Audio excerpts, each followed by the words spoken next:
Come on, applause.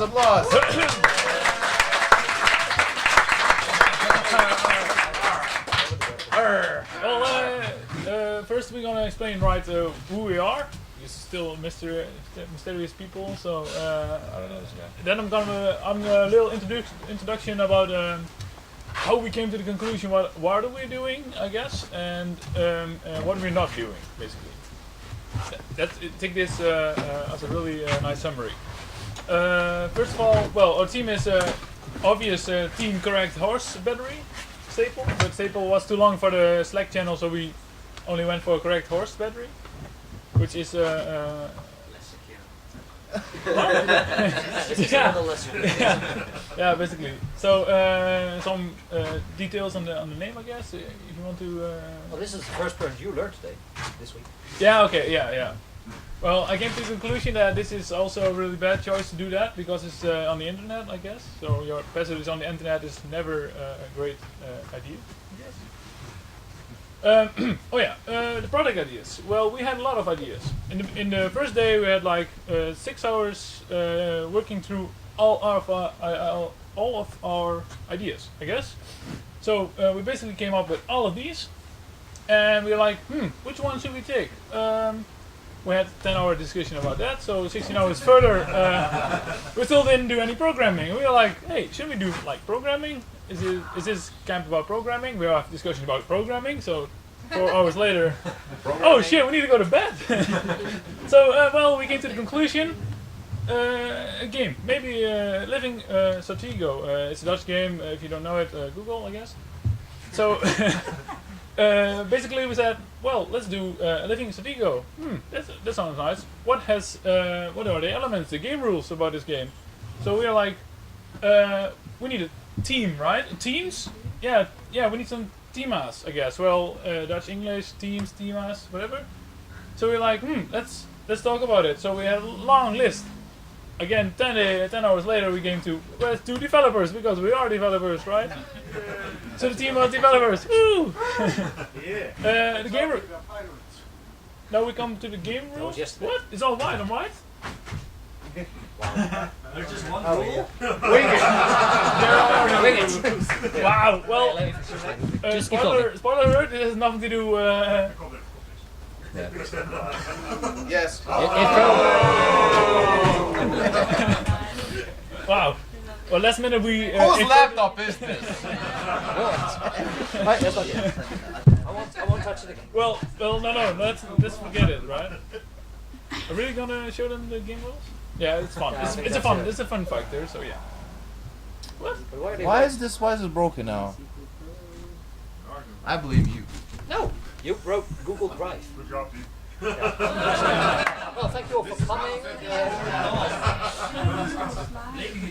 are no winners, but there are definitely losers. There we go. Yeah, the A. How do you? This has actually never happened. That one, yeah. And then black? Actually, it happened. Yeah. Yeah. And then the second one also. Why did you put it on the white? Why did you make your slides white? I didn't. I know why this is happening. We originally had a black background, and then we switched to white at the last moment. But apparently, if you make your text white manually, then it won't switch. Yeah. So, stop touching stuff. That's basically. Spoiler Yeah. Spoiler! Never backfire. Stand in front of the screen.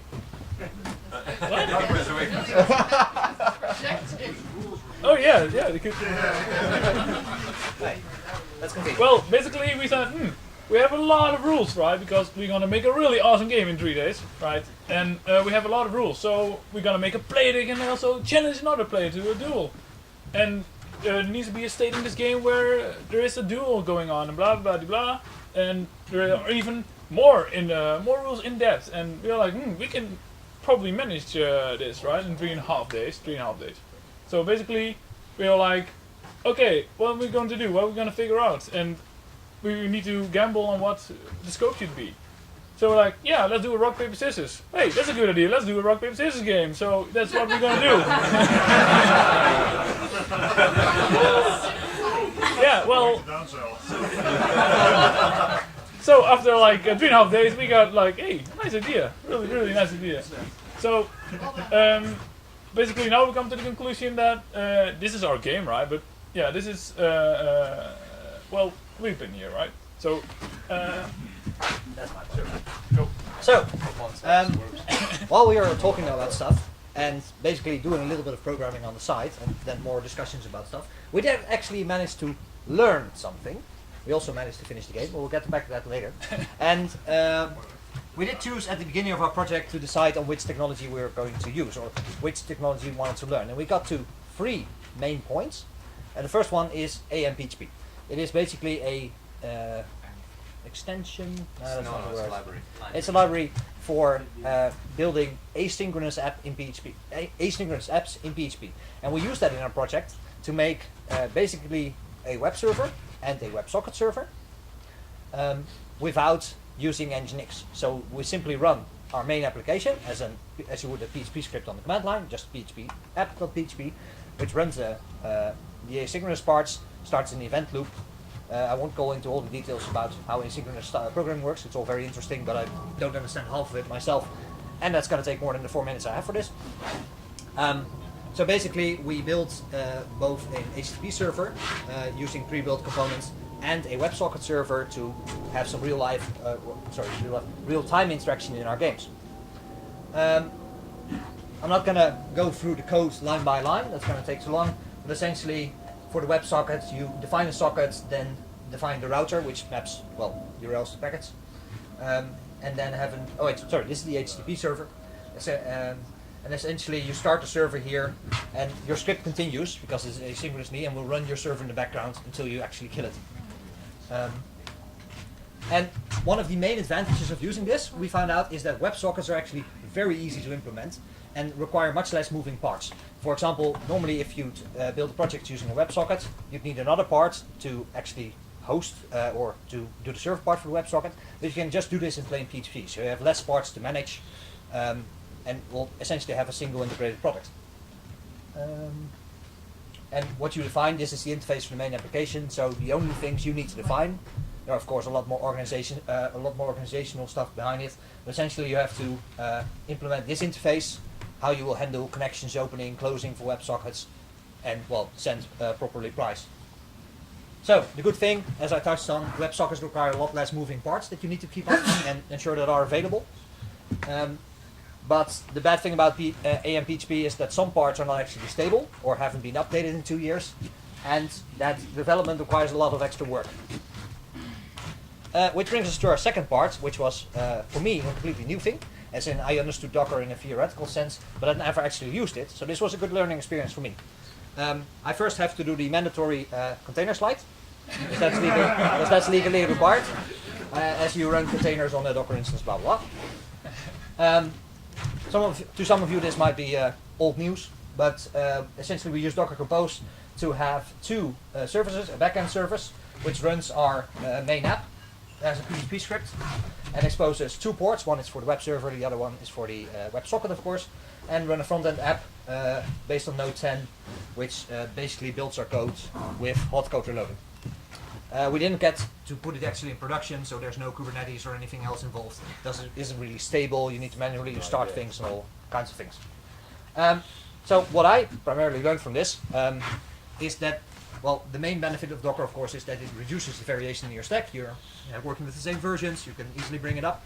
But it has a lot of other work you need to do that I didn't really expect. For example, that if you have, for example, for the AMPHP, we need actually an extension of PHP. The control... No, PCNTL, but that's PCNTL, not necessary actually. Oh, it's not necessary. Took us a day, but not necessary. So if you want that, you're going to have to build your own container. You're going to have to work on that setup. And one thing I did learn that I did not expect is I would expect that if I run a container on Debian, that would be a Debian system. I would do apt-get install this extension. No, that's not how this works. You need to use the container-approved way, which kind of sucks. I do not agree with that. And well, the last one, for example, because we run 2 containers, they have different ports and therefore are different origins. So you need course headers, which is annoying. So basically the product just says allow all from everything. So that might be a nice challenge if we actually bring it to production. You can hack our game. It'd be pretty easy actually. So, well, essentially, because you have smaller parts, you're going to have more work to integrate those parts and actually make an integrated product. Oh, perfect. Woo! Another one. We also took Vue.js to do our front end, which had a lot of protocols going on, sending packages to the APMP, of course. What we did, basically, we created a dynamic interface with game states. You could challenge a person, and this other person confirms that he wants to challenge or reject it. Then there is this dual state going on where you can play rock, paper, scissors, right?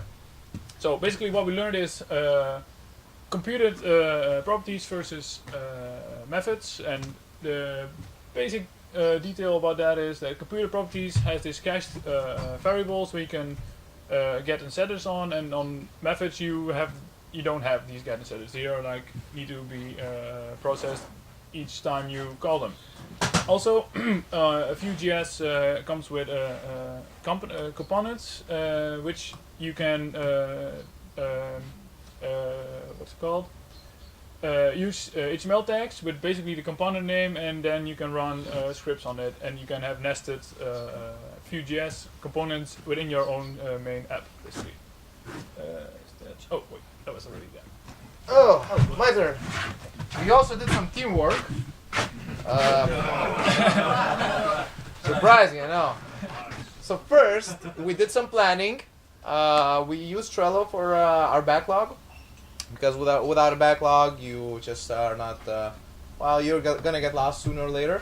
And which one is the laser? Hey, and if you look at the done column, it's actually pretty okay.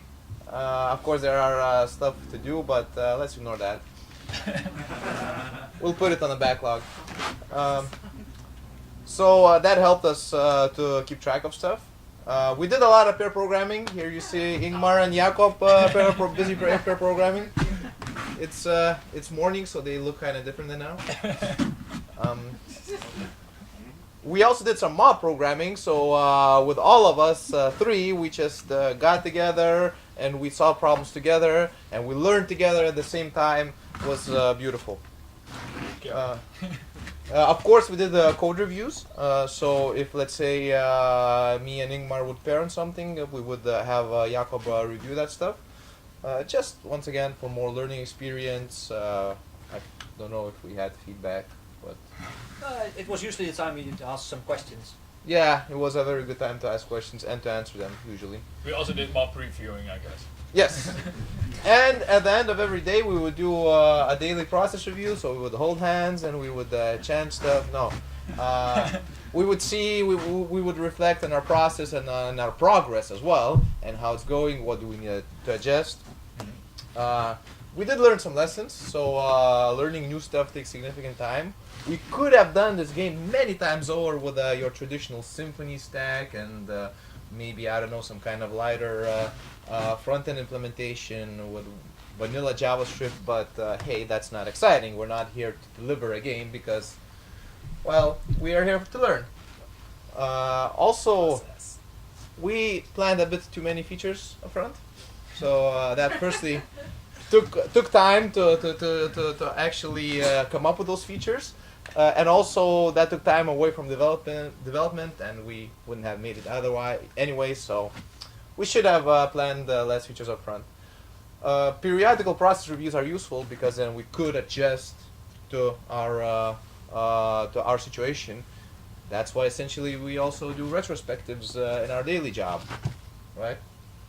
No comments. And pair programming, well, or also just programming non-individually is intense. At least for me. Holding hands, you mean that part, right? No, that I'm used to. But pair programming, when you actually have to explain to the other person what you're doing, and then you have to discuss and stuff like that. So after 2 hours of pair programming, I would feel drained, versus 2 hours of individual programming is pretty much nothing. So that's that. Of course, you can also not check Twitter as easily when you pair program. So I'm gonna demo now. I'm gonna sit down if you don't mind, because that's easier to reach the keyboard. And while I get things set up, the guys are gonna do a dance. You had this part. All right. My schedule says. Okay. Let's see how this thing runs. Oh wow, doesn't Let's see if work. this thing works. Yeah. So we use Docker Compose for our development environment. Oh shit, it's still not visible. What are you doing? I'm trying to increase the font size. Yeah, there it is. That's good enough. Yes. See it. Go back. It's like the Matrix. We need to go deeper, right? Okay, so we bring up our whole development environment with a single command, Docker Compose up. Wait for it, wait for it, wait for it. There we go. And we immediately get log output, so you can see here, this is a log line from the back end, and this is a log line from the front end. Now the back end has started already and has been running for ages now, while the front end is it's almost running, because JavaScript is fast.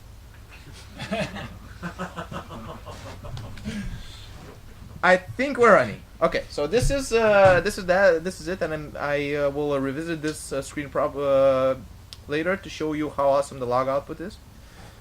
But let's see if this hey, this runs. It's amazing. Okay, and this runs. So we have two screens open because obviously. As you can see, we are really good front-end designers also. Yeah. Yes. It was my personal touch on this one. So, let's see what my notes, because I don't want to screw things up anymore. Oh, that's pretty resilient. Yes. So, let's say in this instance, I sign in. So this is the sign-in screen, by the way. You choose who to sign in as. It's a single sign-on.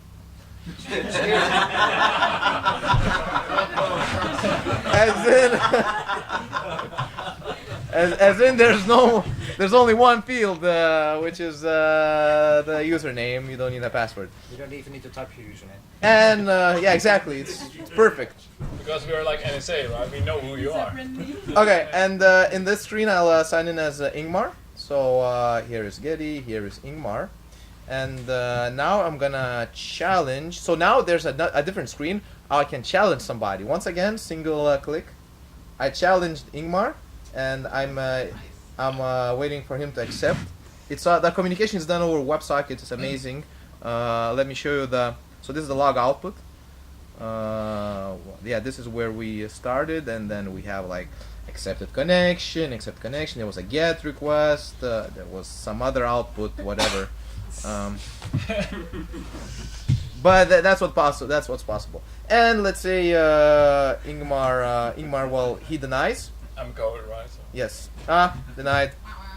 Well, now let's say Ingmar has second thoughts and says, okay, on the other hand, I'm not a coward. I'm gonna challenge him back. So he challenges Getty. Getty says, well, I accept. And there we go. There's a duel going on already. Yeah. And let's say Getty chooses paper. I choose sisters then, right? No, and Ingmar chooses rock. Hey, the winner is Getty. Yeah, also here. That's it. Yay!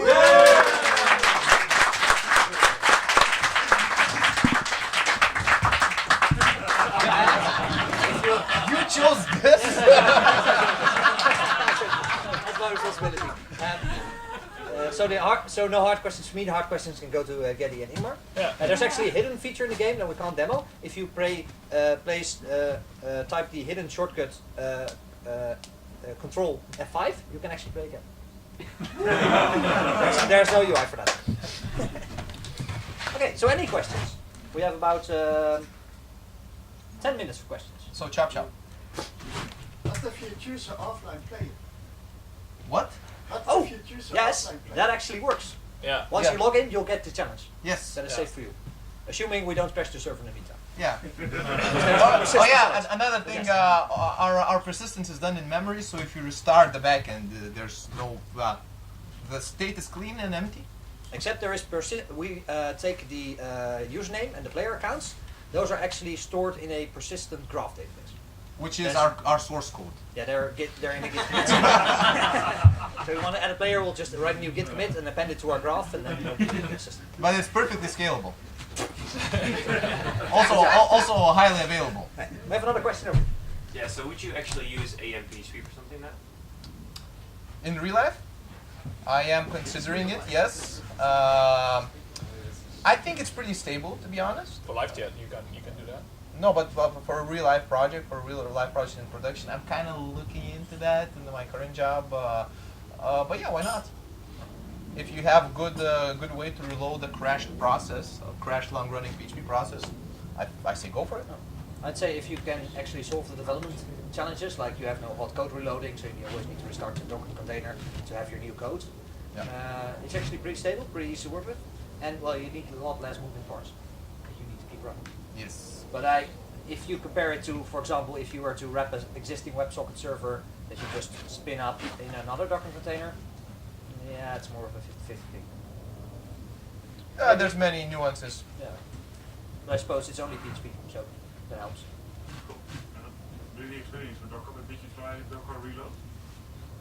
What do you mean by with Docker reload? Yeah, we did restart the container every time that we modified the code. Yeah, or is there the utility that helps you with that? You could make one. You could make one, yeah. I'm pretty sure there's AMPHP itself has hot code reload. So what we mean when we say hot code reload is that when you do change a source file normally in your normal PHP development environment, you don't need to restart anything, right? Because PHP FPM or whatever just picks up that the file has changed, and But in this thing, it's a long-running PHP process, so all the classes are loaded into memory on when you start the thing. And if you change some code, then you need to restart. And I'm pretty sure there's a way to make this inside only PHP, but we didn't look into that yet. It's a bit annoying, especially once you change something on the front end, then change something on the back end, then go back to the front end. You think, oh wait, I didn't change the back end, and you'll be trying it, and it's Well, we'll like, fix oh that. wait, I need to restart. We'll the fix system. that problem next weekend. We said. Right? Yeah. What? Promises, promises. I have a question. What are your personal goals during WeCamp, and do you think you've achieved them? My personal goals were to create something truly beautiful, and I think we've achieved that. But for me personally, my main goal was to learn something new, and Docker was high on my list because I had only done that in theory, but not in, or I was aware of theory, but not in practice actually. So I did that, and the AMPHP was something on day one that Geddy mentioned. And I was like, I could try that. So yes. Yeah, my personal goal was meeting another vegan, I guess. Oh no! Hey, we're done. No, this is recorded, right? No, I didn't set any goals, I guess. No, it's just Blanco here. What? You're too really calling, eh? Yeah, we make a really nice carrot bounce, yeah. I would say for me it was more like building a network in the programming community of the Netherlands, so I can go to. You're all gonna get InMail. InMail, is that what it's called? I already got your list. No, but so I can go to I don't know 010 PP and meet somebody who I know, friendly face. Unfortunately, I only met Jacob, but. You got about 2 hours now. No, yeah. So I would say I achieved my goal. Thank you. So if there are no more questions, we thank you for your attention. We hope you play our game. It might take a few more WeCamps until it's actually stable. See you next year. Any remarks? It's totally worth it to wait. Worth the wait. Let's just remove Trump from the debate. Yeah. Why did he appear? Thank you.